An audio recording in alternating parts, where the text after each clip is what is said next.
মাঠে কেউই নাজাত পাওয়ার কোন সুযোগ নাই। কিন্তু আল্লাহ পাকের দয়া পাওয়ার মতো আমল ইবাদত আমাদের থাকতে হবে তো, ঠিক কিনা? শুধু আল্লাহর দয়া আশায় পড়ে থাকলে তো হবে না। আল্লাহর দয়া পাওয়ার মতো সেই যোগ্যতা, সে আমল, সে আখলাক, সেই স্বভাব, সেই চরিত্র থাকার দরকার আছে কিনা? যেরকম না আছে কিনা? আছে। এই জন্য ভাইয়ের আমার, তিরমিজির হাদিসের মধ্যে একখানা হাদিস এসেছে, জিবরাইল আমিন আমার নবীজির দরবারে উপস্থিত হয়েছেন। হুজরা মুবারকে এসে উপস্থিত হয়েছেন। জিবরাইল একটি ঘটনা নবীজির কাছে বলে জিবরাইল চলে গেছেন। রাসূলুল্লাহ বাহিরে সাহাবায়ে কেরামের কাছে আসলেন।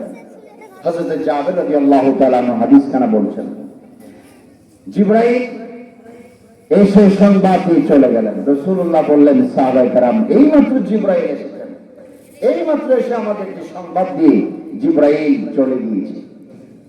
আমাকে সংবাদ দিয়েছে আল্লাহর একজন বান্দা, অনেক হাজার হাজার বছর আগের নবীর এক উম্মত, আল্লাহর এক বান্দা একটি সাগরের মাঝখানে একটি পাহাড়, ওই পাহাড়ের উপর এক আল্লাহর এক বান্দা এক টানা 500 বছর আল্লাহ পাকের ইবাদত করেছে।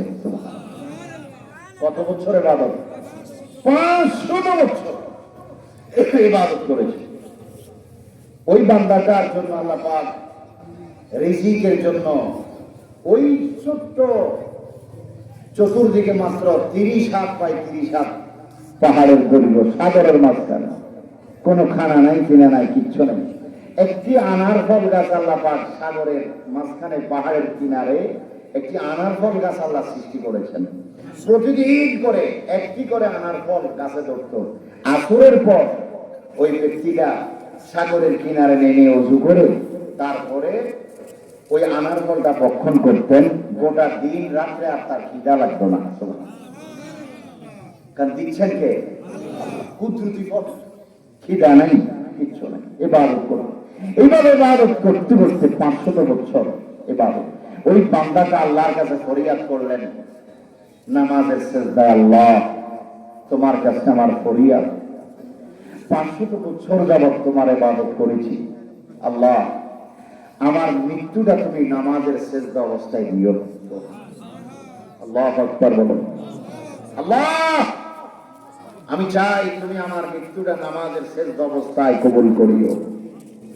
আল্লাহ পাক তাকে সেই অবস্থায় মৃত্যু নসিব করে দিয়েছেন।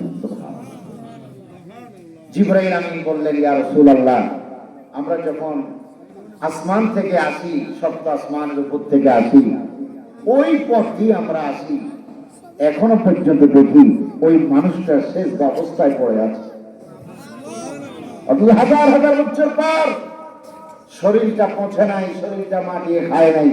আল্লাহর কাছে দোয়া করেছে, আল্লাহ আমাকে অক্ষত অবস্থায় রাখবে, শেষ অবস্থায় মৃত্যু দিবে এবং আমার শরীরটা অক্ষত অবস্থায় রাখবে, এই অবস্থায় আমাকে হাসরে তুলবে। সুবহানাল্লাহ। জিবরাইল বলেন, হুজুর তারপর আল্লাহ কবুল করেছেন। হুজুর আমরা এখন আসা যাওয়া করি, দেখি মানুষটা অক্ষত এখনো শেষ অবস্থায় পড়ে আছে। ওই মানুষটার ব্যাপারে জিবরাইল রাসূলকে বলছেন, কিয়ামত যেদিন কায়েম হয়ে যাবে, আল্লাহর দয়াটা কি জিনিস দেখেন, কিয়ামত যেদিন কায়েম হয়ে যাবে সেদিন ওই বান্দাটাকে আল্লাহ এই শেষ অবস্থায় হাসরে তুলবেন। আল্লাহ পাক বিচার ছাড়া, হিসাব নিকাশ ছাড়া আল্লাহ পাক ফেরেশতাদেরকে বলবেন, ফেরেশতারা আমার এই আদরের বান্দাটাকে তোমরা বিনা হিসাবে জান্নাতে পৌঁছাইয়ে দাও।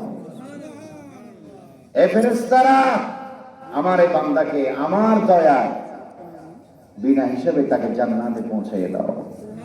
ওই বান্দাটা অভিযোগ করবে, কারণ বান্দার একটা সার্টিফিকেট আছে, বান্দার একটা যোগ্যতা ছিল। বান্দা বলবে, আল্লাহ না, বরঞ্চ আমি আমার ইবাদতের বিনিময়ে জান্নাতি হয়েছি। কিসের বিনিময়ে? ইবাদতের। আল্লাহ বলেছে, ফেরেশতারা আমার বান্দাকে আমার দয়ায় জান্নাতে নিয়ে যাও। বান্দা বলে, আল্লাহ না, তোমার দয়া কেন? আমি আমার ইবাদতের বিনিময়ে আমি আজকে জান্নাতি। আল্লাহ বলবে তাকে নিয়ে আসো, তাকে ডাকবে।